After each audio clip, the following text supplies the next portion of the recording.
Ready? Okay. Our topic for this video is Safe House for Victims of Crime, and our mission statement is to prepare and empower abuse victims to reconnect to society. Ours is victims of violence. We are serving these types of violences. They are domestic, child, molested, dating violence, and emotional. Every day and any day. Our areas that we will serve are high traffic areas, schools, cities, at home, etc. We will offer support of victims of abuse and violence often don't receive the help they need to recover and gain trust in people after issues of abuse and violence are involved. We will offer support to victims and come up with unique intervention styles for specific people in the different way that they were abused. A care plan for victims at our safe house. Establish trust with the client. Maintain confidentiality in what you and the client talk about. Provide activities the client can use to calm down. We will provide tasks to keep them busy and not telling them to blame themselves and feel worthless. Have them help you set goals for them and objects they can work on carrying out. Provide different areas of projects for them to start meeting goals and or completely finishing them. So every 9 seconds in the U.S. a woman is assaulted or beaten. Around the world, at least 1 in every 3 women has been beaten, coerced into sex, or otherwise abused during her lifetime. Most often, the abuser is a member of her own family. Domestic violence is the leading cause of injuries to women, more than car accidents, muggings, and rapes combined. Now, our personal stories are... Tina, age 13. I was walking along the road and this guy stopped in a van. He offered me a ride and I said, no, I am almost home. Then he opened the door and grabbed me by the arm and pulled me in. I was too scared to run. He told me to shut up and sit there. We drove out into the hills and he raped me. He did it twice. He kept saying he knew I liked it. Then he drove me back to town and let me out in the park. I walked home crying. My mom kept asking me what was wrong until I told her. She told my dad and he went wild. I was afraid he was going to hit me, but he kept saying he was just mad at the guy. They took me to the hospital for an examination. I don't remember much. Then we went to the police station. They were really nice, but they just kept asking me the same questions over and over like they didn't believe me. The worst part was going back to school. Everybody asked me dumb questions and I felt like a freak. They all knew what had happened. They looked at me weird. I just felt dirty. I'd be sitting there in class and like a dream, it would be just happening again. I'd see the man in the van. I'd just sit there and shaking. I got real upset when we had to go to the preliminary hearing. I couldn't sleep and then I threw up just before court. I'm so scared that they will let the guy out. This is Consuela from 1990. It's Spanish to English translated. And the interviewer's first question was, in what ways has your boyfriend Carlos been abusive? Consuela: I've been with Carlos since I was 13, but he didn't start beating me until I became pregnant. He used to choke me, do awful things. These things make me hate him. I can't think of them now. He used to make me feel that no one else would want me because I had a baby. I felt I better stay with him. I was scared to go on with my life. He scared me. Sometimes he would drive to the store and all of a sudden he would take off with me in the car and drive to a parking place. Then he'd hit me because of something wrong I said. I was afraid of everything I said, afraid to say the wrong thing. Carlos used to get so jealous I even dropped out of school for almost a year because he wouldn't let me go. He was so jealous about me meeting other guys. He'd yell at me in front of his friends and think he was something big. That's what happens a lot of the times. His friends see him and they think, oh, look at that, he has her, she's pretty, and he was like that. I want to have my girlfriend and be like that too. Do you think his going to jail made things better for you and Carlos? Consuela: He came out of jail and we talked things out. I asked him how he could do these things to me. He said he wouldn't anymore, then we got back together. He was in jail from November till January. We started seeing each other again and moved back together in August 9 months ago. He hasn't hit me. We talk about it even now. He tells me that he's sorry. I wouldn't put up with that anymore, no way. I guess I was younger. Now I'm not scared so much. It made a difference to have the police and courts stop him. And then final question, do you have any advice for other girls in this situation? Consuela says, how you handle it depends on yourself. Maybe you don't leave him because you're scared of the guy or the guy's friends. Maybe you have no way out, no money, nowhere else to go, no childcare. I am afraid to end up homeless. That's why I wanted my GED. I want to get a job and get off welfare. I have to learn different things so I won't get stuck. You never know. He might hit me again. If he does it again, I know I won't put up with it. I'm not going to stay again. Now I'm thinking about my future. We'll see what happens. We'll see the way he treats me, see if he works, gets a job. If he doesn't, I've got to think about my son. What will I do if he doesn't support my son? The main thing is to go to school, get training, be strong, talk to a friend or other people who have been abused. The definition of emotional abuse is it involves a regular pattern of verbal abuse, threatening, bullying, and constant criticism, as well as more subtle tactics like intimidation, shaming, and manipulation. Emotional abuse is used to control and subjugate the other person, and quite often it occurs because the abuser has childhood wounds and insecurities they haven't dealt with, perhaps as a result of being abused themselves. Here's some signs of emotional abuse: humiliation, making fun, use sarcasm or teasing, control you and treat you like a child.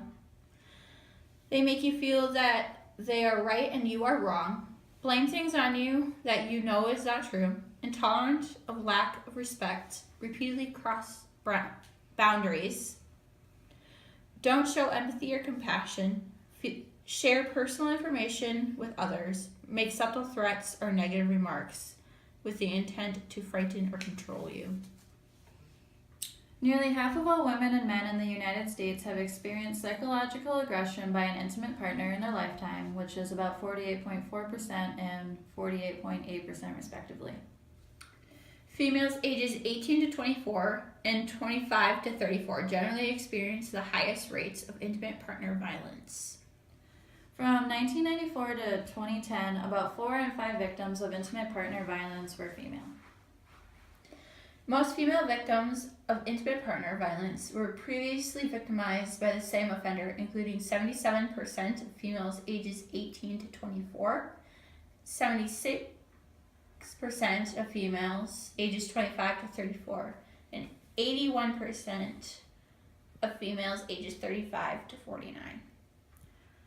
Some national statistics of domestic violence are, on average, nearly 20 people per minute are physically abused by an intimate partner in the United States.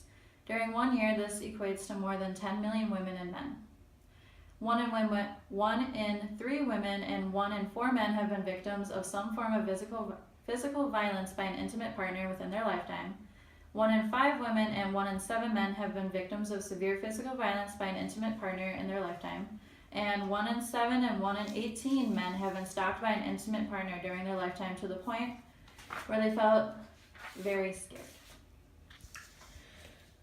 On average, 24 people per minute are victims of rape, physical violence, or stalking by an intimate partner in the United States. More than 12 million women and men over the course of a year. Nearly 3 in 10 women, 29%, and 1 in 10 men, 10% in the U.S. have experienced rape, physical violence, and or stalking by a partner, and a report-related impact on their functioning. Nearly 15% of women, 14.8%, and 4% of men have been injured as a result of IPV and included rape, physical violence, and or stalking by an intimate partner in their lifetime. 1 in 4 women, 24.3%, and 1 in 7 men, 13.8%, age 18 and older in the United States have been the victim of severe physical violence by an intimate partner in their lifetime. A reason that we need more safe houses is because every year 1,510,455 women and 834,732 men are victims of physical violence by an intimate partner.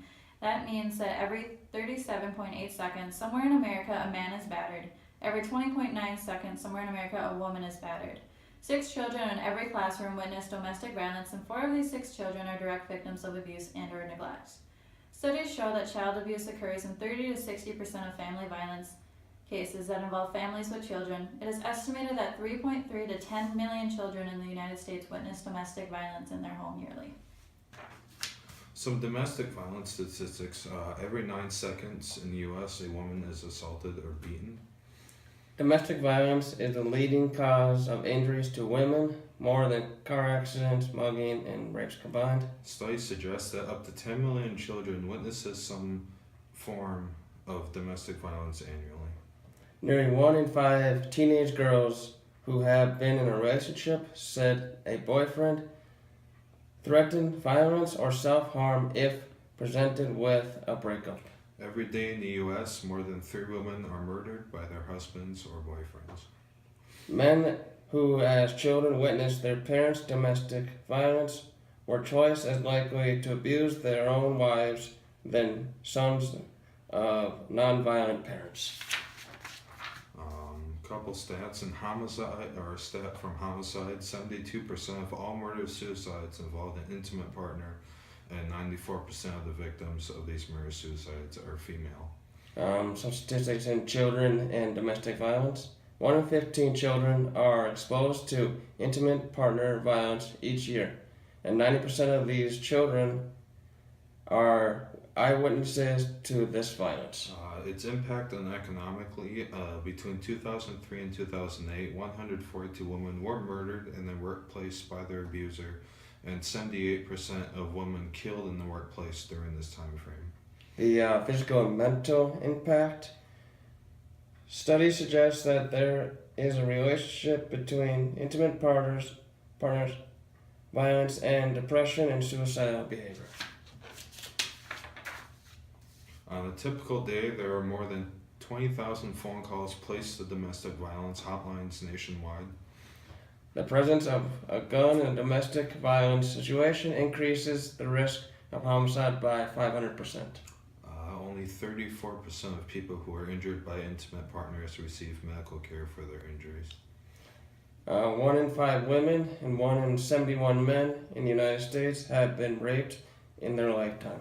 Some statistics in stalking: 19.3 million women and 5.1 million men in the United States have been stalked in their lifetime. 60.8% of female stalking victims and 43.5% men report being stalked by a current or former intimate partner. So how we're going to bring this safe house into action is a safe and reliable area for the house.